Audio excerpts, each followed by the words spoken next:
Good afternoon. Thank you for being here this afternoon. I wanted to take some time today to provide a few important updates related to the state's current COVID-19 mitigation measures. But first, I want to take a moment to provide an update on the progress of vaccination in Nevada. I am so grateful to the state team that's been working hard to provide support to our local partners and focusing on efficiency and equity as we continue to roll out this historic vaccination campaign. A little over a month ago, I asked the Nevada National Guard Division of Emergency Management and the state immunization team to work together to identify challenges and implement solutions.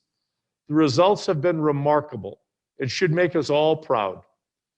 Earlier this week, FEMA released a report indicating that Nevada continues to perform among the top in the country in administering the state's allocation of vaccine.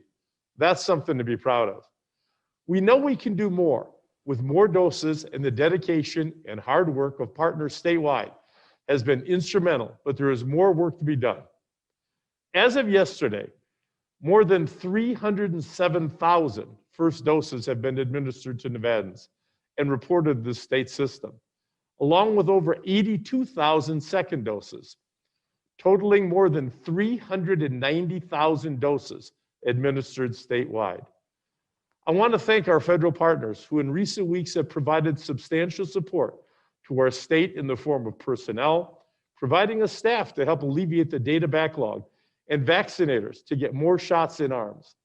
We continue to work closely with the new administration and federal agencies and remain optimistic about the increase in direct and regular communication and support.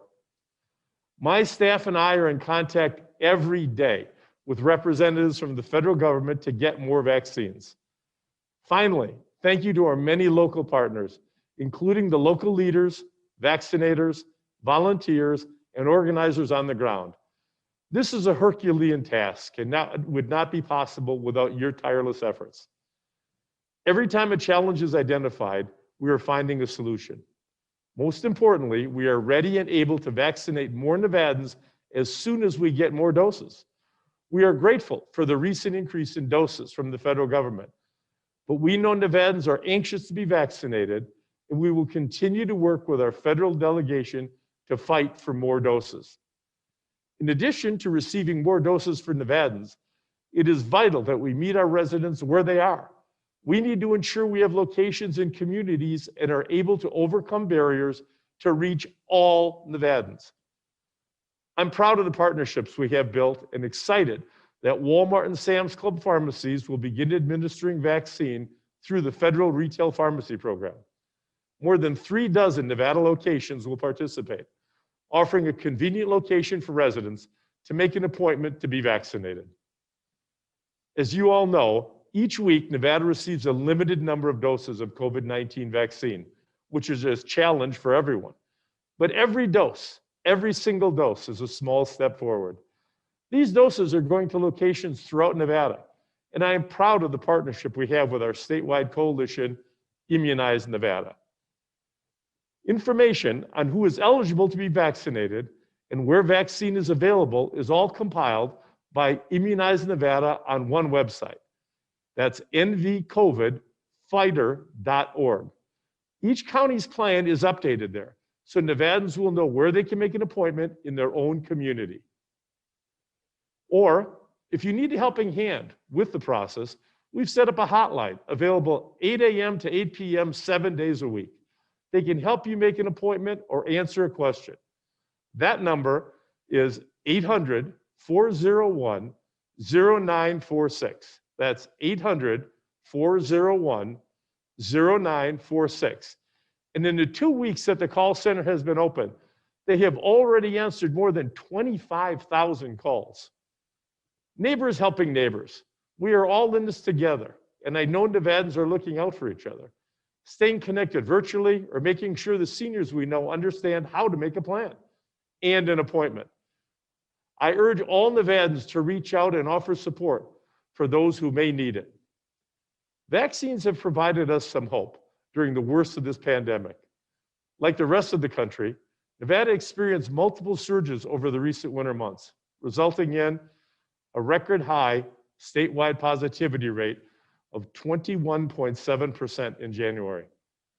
Daily case counts that reached a high of over 2,700, that's 2,700 in mid-December, and our highest peak of hospitalizations in late December, with 2,126 confirmed and suspected hospitalizations.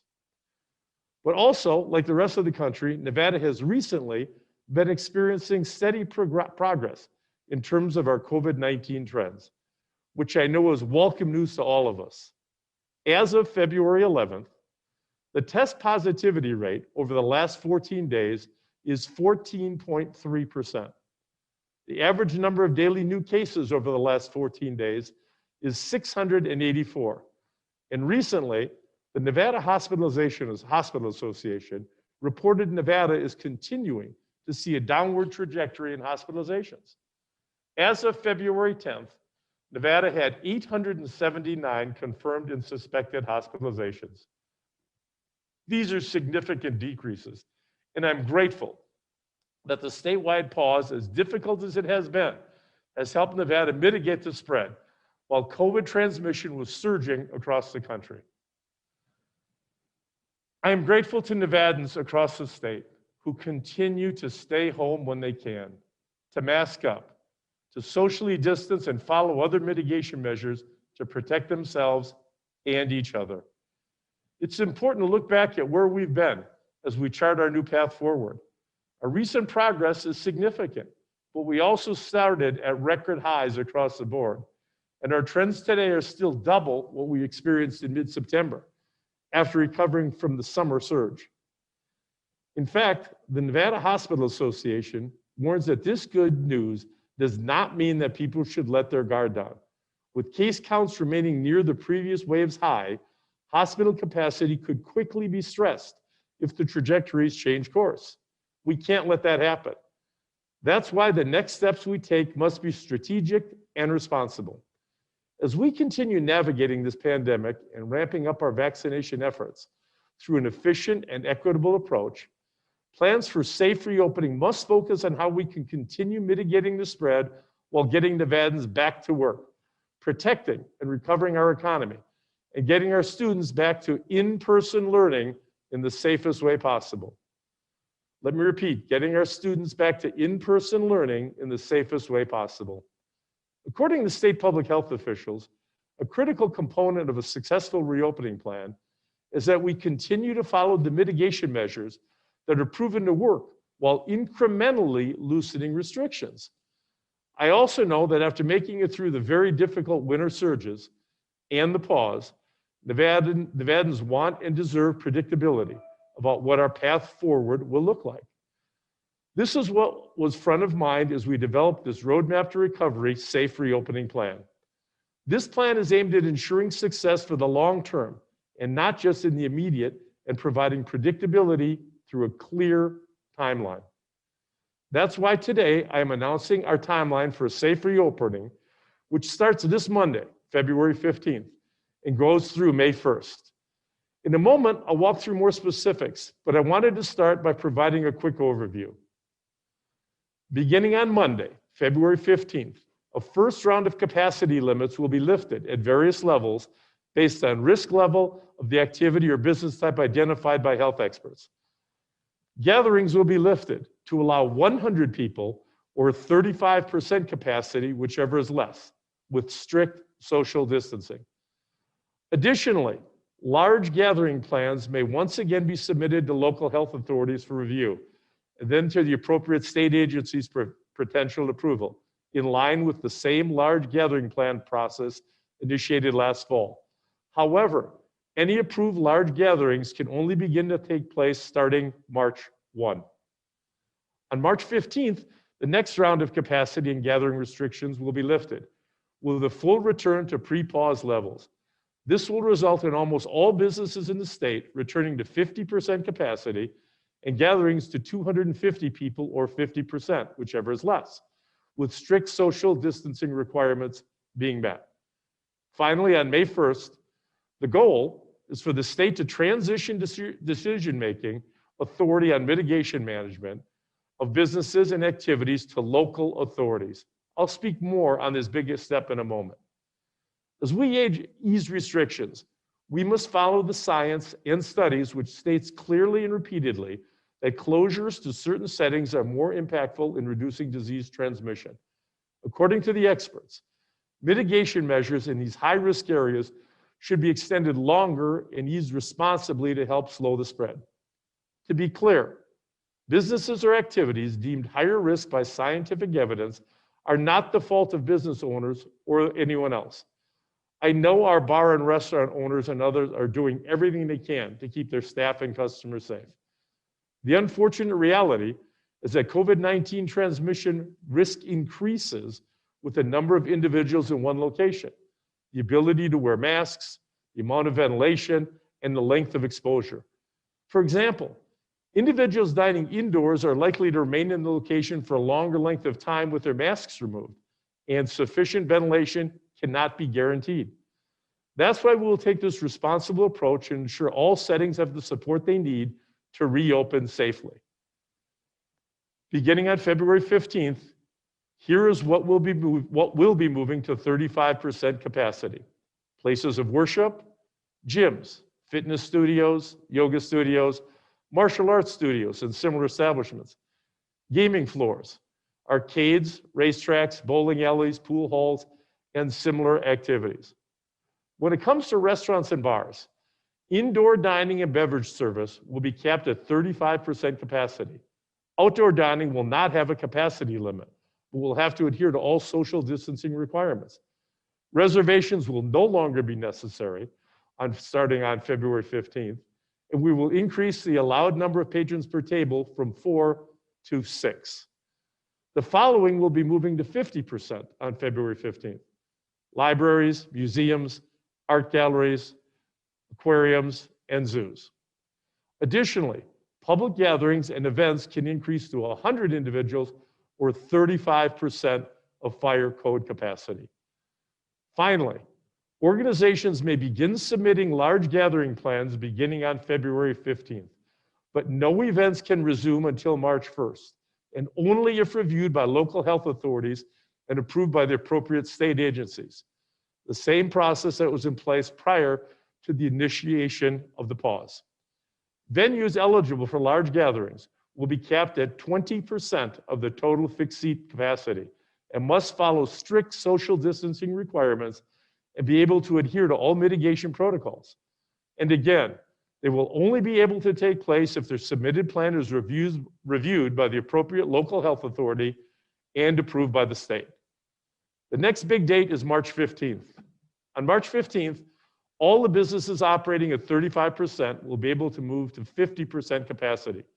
Public gatherings will also move to 250 people or 50% capacity. This will return the state to full pre-pause levels. From now until May 1st, retail stores, indoor malls, and community and recreation centers will remain at 50%. Spas, massage establishments, hair salons, barbershops, nail salons, and other businesses that provide aesthetic skin services will continue to operate under strict social distancing and under the authority of the applicable state licensing boards. Additionally, certain high-risk businesses and activities, adult entertainment establishments, nightclubs and day clubs and brothels will remain closed until at least May 1st. And finally, May 1st marks the date where we hope to reach our ultimate goal of transitioning mitigation management to local authority. In order to reach this goal, the counties will have from now through the end of April to demonstrate a decrease in COVID trends, adequate hospital capacity within their region, and evidence that they can continue performing at an adequate level of testing and other response efforts for their communities. Even when we move to local management, specific statewide protocols will remain in place to mitigate the spread, including but not limited to the mask mandate and other social distancing requirements. Between now and then, the COVID-19 Management and Mitigation Task Force will work with counties to develop plans that will help prepare for a smooth transition to local control beginning May 1. The task force will also continue to monitor the COVID-19 situation in each area of Nevada and provide state assistance as needed to ensure we continue to see improvements. And as always, while we are hopeful that trends will continue to decrease, if all mitigation measures are followed, we must remain flexible, as we have done all along. We will continue to monitor data trends throughout this timeline and work closely with counties and local health authorities to evaluate next steps should a significant increase begin to occur. Now I want to speak directly to local leaders. I know your communities trust you. They trust you the most. I know that you know that too. That's why I'm asking for you to talk directly to your neighbors about the importance of getting the next 75 days right, so you can go back to the local level and manage this the way you think works best for your community. The best part of this plan is that it's in the hands of every Nevadan, every community. If we all want to see this transition to local control, let's work together to continue decreasing our community transmission. Providing an adequate amount of time between the first step of reopening and the transition to local authority at the county level allows local governments the time to prepare for the transition, allows the state to monitor the impact of vaccinations, and allows public health officials time to monitor any potential impacts of the new COVID-19 variants. Most importantly, and as I've said repeatedly, one of my main priorities is to get children back to school in the safest way possible. To date, 16 of our 17 counties have been able to bring students and educators back in some fashion. Clark County School District, our largest school district, has also been working hard to make this happen. But as of today, more than 300,000 students have not been inside a classroom for close to a year. For close to 365 days, they've not seen the inside of a classroom. Fortunately, on March 1st, students in pre-K through third grade will have the opportunity to return to school in Clark County. Recently, the CDC has said that school reopening can be done in a safe way, but only if we're doing everything we can to manage community transmission outside of the school walls. This reopening timeline takes this into consideration. We have to make sure we're doing everything we can as a state to make sure the reopening of our largest district is successful, in addition to protecting the students that are already back in classrooms throughout the state. These children, our educators, our bus drivers, our school nurses, they're worth protecting and prioritizing in this moment. I know all Nevadans will agree. We're going to make it through this. The goal of this plan is to avoid a scenario where I have to come back before all of you again and pause our efforts. I don't want to do that. I believe this plan can work. I believe it will work, but we must all invest in making it successful. 75 days to trust the science, listen to our public health experts, mask up, get a vaccine if eligible, practice social distancing, and see our numbers decline. I want to see our children return to in-person learning in the safest way possible. I want to see Nevadans get back to work. I want to see small businesses thrive. I want to help relaunch our missed and needed convention business, including the World of Concrete Convention, taking place in Las Vegas this June.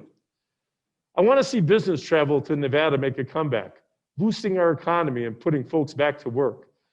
I want to give our healthcare workers a needed break from 11 straight months of shift after shift after shift, caring for the COVID patients.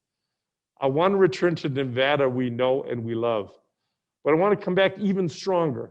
Together we can do this. There is hope, Nevada. Shots are getting into arms. And the American Rescue Plan brought forward by the Biden-Harris administration is moving through Congress. That plan will bring Nevada much needed assistance and much needed relief. That plan, paired with the vaccination efforts, will be a tremendous help to the state of Nevada. But until then, we must continue to mitigate the spread.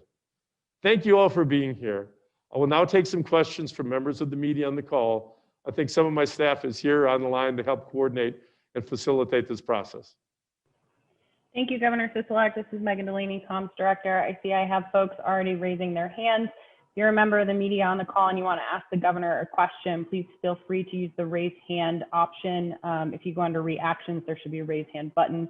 So I saw Bill Denser from the RJ first, and then we'll go to Megan Messerly after that. So Bill, if you can unmute yourself, you can ask the governor your question. Thanks, Megan. Thanks, Governor, for doing this. Couple of questions on vaccines. So you mentioned 390,000 have been administered. I'm wondering how many have actually been received here, and if there's any kind of bottleneck between getting them deployed here and getting them into people's arms. And then second part of that is there a time frame at this point for when the state thinks they'll get certain benchmarks for number of people vaccinated? Well, I mean, we have a regular call, I think it's 3 times a week with Candace and Caleb about the number of vaccines that we're getting versus a number that are actually going into arms. I can tell you that FEMA has recommended, has acknowledged that we're amongst the top states in administering vaccines that are given to us. I cannot give you a timeline in terms of when we can get to that part where all Nevadans can get a vaccine, because there's so much more happening. More vaccines are being provided, hopefully have been ordered. I saw today, President Biden acknowledged he ordered another 200 doses of the vaccine. The J&J vaccine should be coming online, hopefully within the next month or so. And there's a couple other companies that are during the process of asking for approval. So that's a work in progress, and I can commit to you and verify the fact that every day my staff and I are on the phone with our leaders in Washington talking about this very issue and fighting to get every single dose into the state. Thanks, Bill. We'll do Megan Messerly, and then after Megan, we'll go to Vanessa Murphy on deck. I think those are the right baseball terms. Thanks for doing this, Governor. Another vaccine question for you. So we're seeing a lot of folks getting vaccinated as frontline community support workers because their industry is prioritized for vaccination, even though they work from home and therefore are not recommended for prioritization under the state's vaccination playbook. There's currently no way right now to verify at mass vaccination sites whether people who've made appointments are true frontline workers with exposure to the public. Do you see this as a problem, and what do you plan to do as governor to address this? Well, you know, my staff and our team has put forward a tremendous amount of time putting the playbook together, and I think they've done a tremendous job. That's been disseminated and distributed to all of the local health districts, and it's incumbent upon them to make sure that that playbook is followed. I think they're doing a relatively good job. They're doing what they can. There are always going to be isolated cases. You see that all over the country where there's someone as you call, jump the line or not quite be qualified. But we're doing everything humanly possible to get needles in people's arms as quickly as possible. Thanks, Megan. I think I said Vanessa next, and then we'll do Sam Metz from the AP. Thanks for taking my question. Governor Sisolak, you may have seen how we're experiencing long lines at vaccination sites. The Clark County Convention Center is an example today with seniors 70 and up standing for hours. With all due respect to the hard work going into this, and while I know you don't run the Southern Nevada Health District, is it time for the state to team up to try to help fix technical issues, to perhaps do drive-through vaccination sites? They're doing those drive-throughs in California.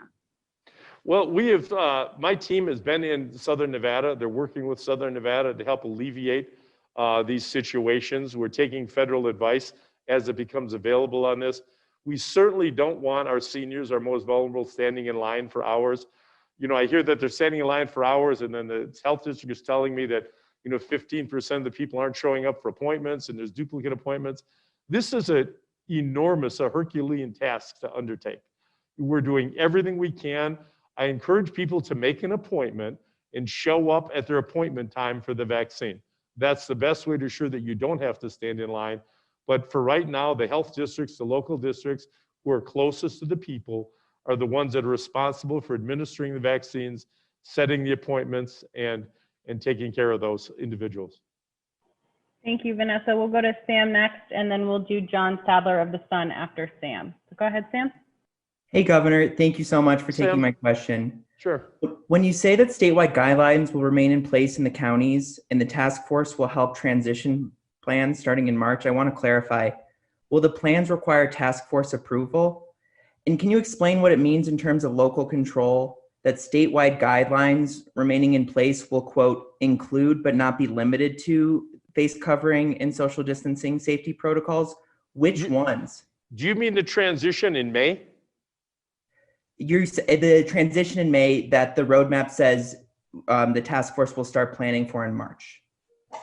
Right. The task force, they'll start making preparation that hopefully in May, it's our goal and our desire to turn this over again to the local communities that are closest to the individuals, to the businesses, and give them the authority to set regulations and protocols as it relates to COVID mitigation.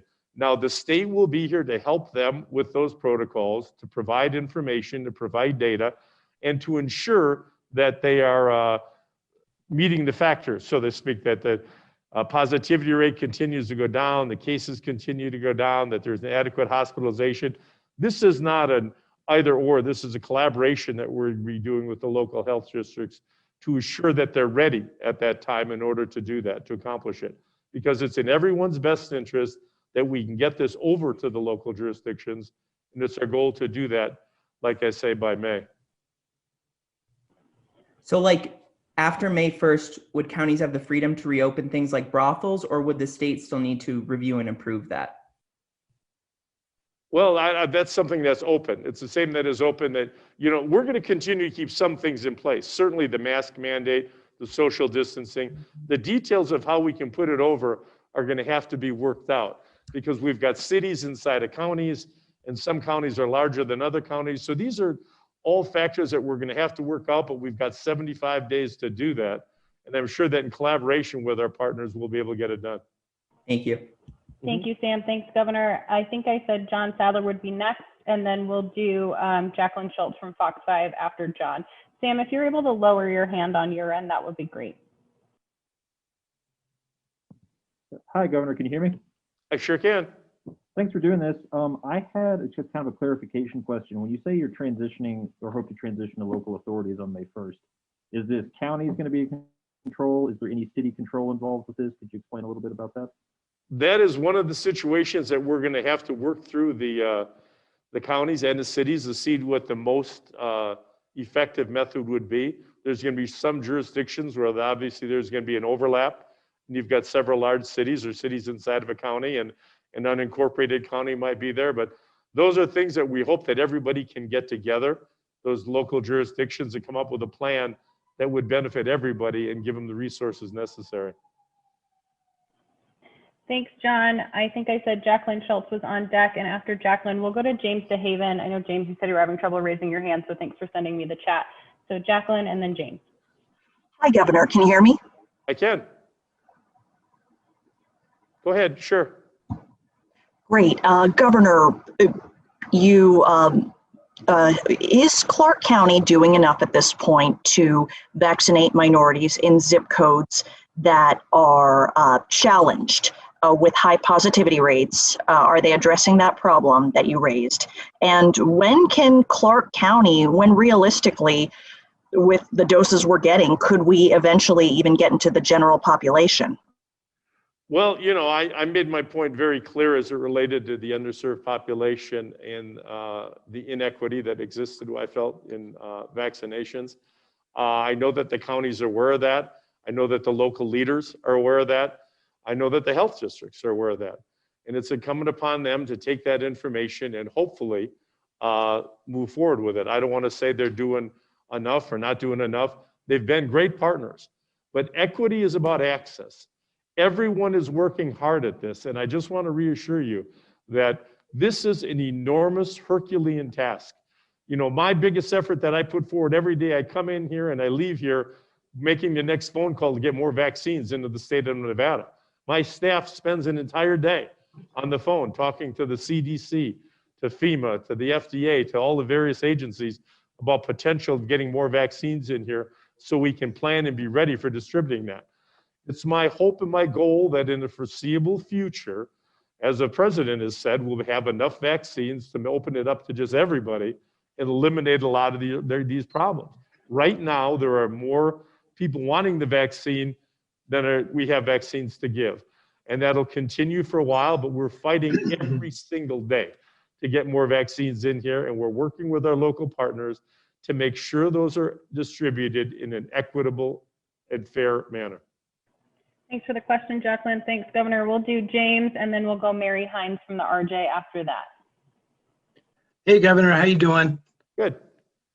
I'm curious if the state will step back in the event that, after the transition to local authority, in the event that a county experiences a surge in cases, does the state swoop in, or how does that work? Well, the state's always going to be here to provide help and to provide assistance and to provide information. We have data that they can use, we have information, and we have an infrastructure that they can use. We want to give this to the local jurisdictions, whether that be the cities or the counties, but I'm confident we can work this together, that we can make this work. And if they need our help and they need us to step back in and provide more guidance, we're here and willing to do that. But they're the closest to the people, to the citizens. And I think it's fair that they have the opportunity to make changes, to make adjustments, and together we'll make this work. But it's a collaboration, it's a team effort. Thank you, James. Thank you, Governor. We'll do Mary Hines, and then we'll do Terry Russell after that. Thank you. Good afternoon. Hey, Mary. Hey, Governor. I've spoken to some public health authorities who say that Nevada's cases and other indicators, although improved, remain very high, too high to begin easing restrictions. What do you say to that? Mary, this has been a difficult issue, and I hear this every day. Some people want you to open everything up. Some people want you to close everything down. Some people want you to have no capacity limits. Others want strict capacity limits. Some people want schools open. Some want schools closed. Every decision that we've had to make, that I've had to make for the last year, has been fraught with, there's two sides to it.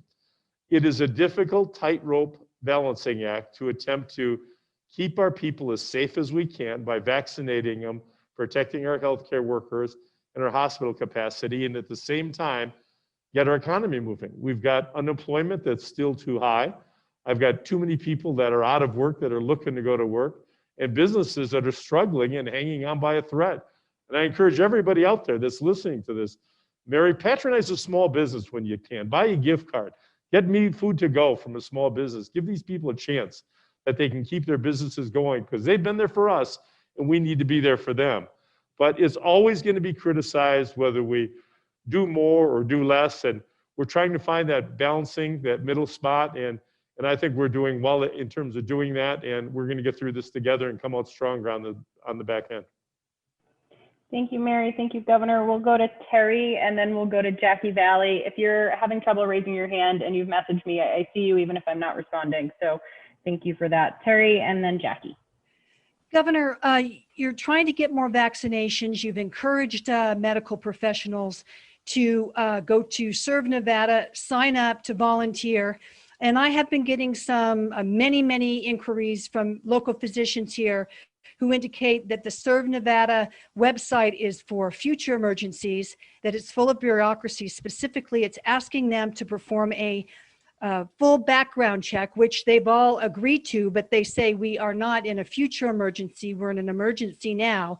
And shouldn't the a license in good standing with the medical board, as well as hospital privileges, suffice to be able to deliver a shot in the arm, considering many of these people are doing surgeries, doing anesthesia, delivering babies, and many of them have filled the forms out and have waited more than a month and have not heard from counties, anybody else about where their standing is to volunteer their time, yet they're now able to volunteer their time and deliver shots at local hospitals. Well, that's a difficult situation. I appreciate, Terry, the question. We are working with our local health jurisdictions to accommodate this. We appreciate the volunteerism spirit. Understand a lot of these folks want to vaccinate in their offices. We don't know if they have adequate storage facilities to put vaccines in there. A lot of them are willing to come to a location. We have loosened the requirements for vaccinators. The reality is, I'm short of vaccines. I'm not short of vaccinators right now. The hope is that in the immediate future, short-term future, we'll get enough vaccines that then I'll need these vaccinators. Right now, I'm not getting shots in arms as a lack of vaccinators. It's as a lack of vaccines. And we're doing everything we can to get more of those. Thank you, Governor. Thank you, Terry. I believe DHHS is working with you on that as well, so we can try to loop back and get you some more information if you may need it. I think I had Jackie Valley of the Indy next, and then we'll take Shay Johnson from the RJ after Jackie. Yes, thank you, Governor. My question is this. There's been talk about whether domestic travel restrictions would help curb the spread of new COVID variants. Do you support such domestic travel restrictions in areas experiencing outbreaks of those new variants? I don't know what kind of restrictions you're talking about, Jackie. If you're talking about testing or proof of a negative test or vaccine before they get on an airline, a flight, that's regulated by the FAA. And, hopefully they're listening. I know they're listening to everybody's input, but like I say, that gets into the nuances of, what the restriction should be or shouldn't be as results in air travel. And obviously it's my goal to get as many people as we can once we're through this and recovering into the state where we can help our economy recover. At the same time, it has to be done in a safe basis. But I know there's a lot of smart people at the FAA working on how this should be handled in airports and on airplanes. Thanks, Jackie. We'll do Shay Johnson, and then I had two folks. I had Brett Forrest and Howard Stutz in the chat, and then we'll probably pull to a close after those. So Shay, and then Brett, and then Howard. Thanks, Gov. Shay? Shay, are you able to unmute yourself and ask your question? I think I just heard you. I am. Hi, good afternoon, Governor. Hey, Shay. In Clark County, local governments have offered all their employees, or in some cases, most or many of their employees, opportunities to be vaccinated under this continuity of governance category within the playbook. Have you been satisfied with how local governments have interpreted the guidance in the playbook with respect to continuity of governance? And does giving access to a broad group of government employees align with the playbook's intentions? Shay, it's been my goal since the beginning, and I'll make it clear. We had two buckets or trails or tracks, whatever it might be, in terms of how to get the vaccine. The first is to our age categories, 70 and over, to get vaccines in their arms. And there's a second category for our frontline workers. Now, whether those essential workers, whether those are how it's interpreted, the frontline, the essential workers, and the continuance of governance is up to the local health districts. I'm not standing in one of the vaccinations lines asking to see people's ID and where they work. It's the responsibility of the health districts to make sure that the vaccines are going to the right people. Now understand there's a personal responsibility here as well, because if there's a group of people or a group of individuals or whatever it might be that are getting vaccines that really shouldn't be getting them, they're taking those vaccines away from people that need them. They're taking them away from your 85, 90-year-old grandmother or parent. They're taking them away from the frontline worker who's been working every single day during this pandemic, or the healthcare worker that's working a shift every single day to take care of us. If the vaccine's going to somebody that shouldn't be getting it, it's taking it from someone who should. It's not a matter of there's no consequence to it. The matter is that we're trying to get it in the people that are most desperately required to have it as soon as possible. And that's the local health districts that are responsible for administering and complying with that playbook. And I'm counting on them to do that. Thank you, Shay. Thanks, Governor. We'll do Brett Forrest and then Howard, and then we'll pull to a close. Hi, Governor. Brett Forrest here. Could we just get some clarification on the youth sports resuming March 15th? Is that going to include the high school sports? And what about the sports on the do not play list, like football? Will those end up being able to be played this year?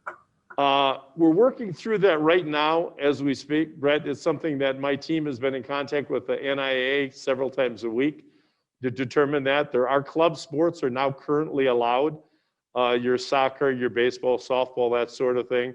We're working on bringing some more tournaments, allowing some more tournaments to come back in. And that's something that we didn't quite get done before today's press conference.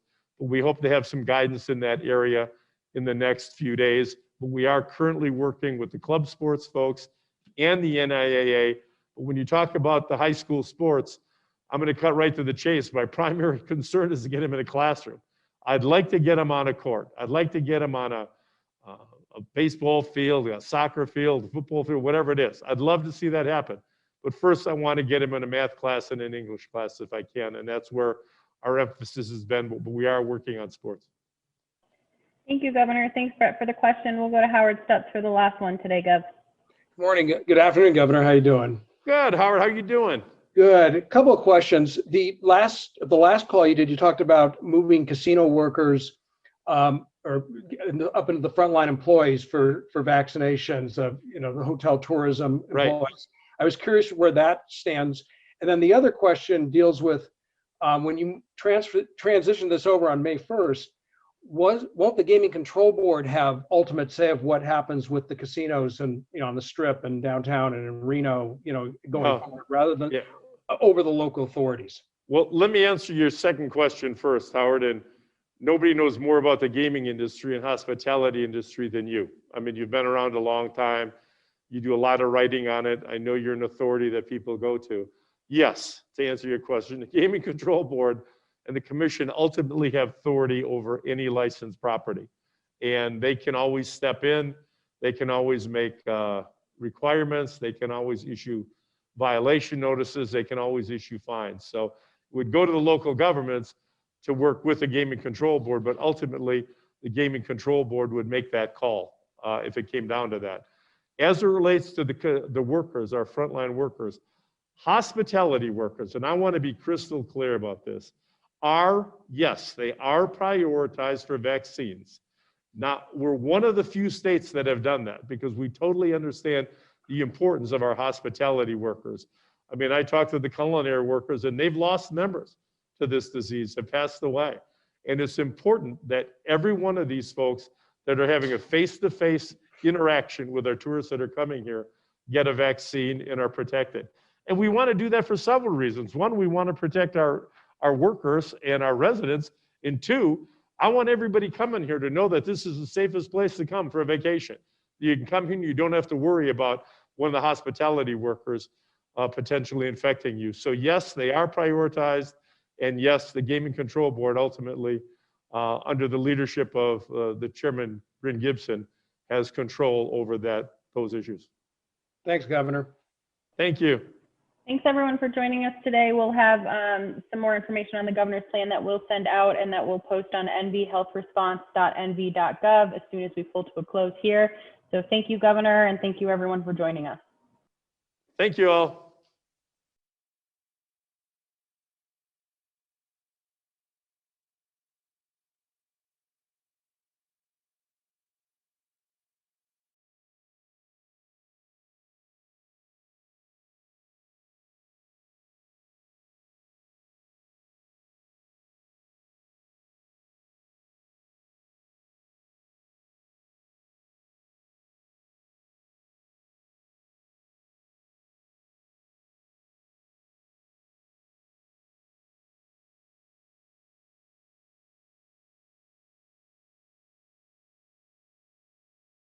Over those issues. Thanks, Governor. Thank you. Thanks everyone for joining us today. We'll have some more information on the governor's plan that we'll send out and that we'll post on nvhealthresponse.nv.gov as soon as we pull to a close here. So thank you, Governor, and thank you everyone for joining us. Thank you all.